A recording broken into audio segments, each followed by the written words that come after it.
አልፈልግም። አባይ ወይ አባይ ትንሽ ቆይቼ ልደውል፣ ክላስ ውስጥ ሆኜ ነው። እሺ አልቆልኝ ነበር። ሽንት ቤት ደርሼ መጣሁ። ኦኬ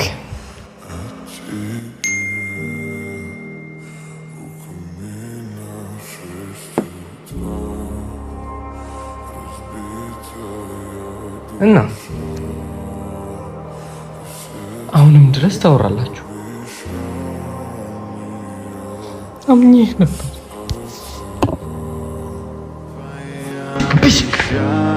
እቺ ልጅ ግን የዋሸችን ይመስለኛል። እቺ ልጅ ማመን ያለብን አይመስለኝም። የአሁን ጊዜ ልጆች ሁሉም ቤተሰባቸውን ያዋሻሉ። ስለ ሌሎቹ አያገባኝም። ልጄን ግን አምናታለሁ።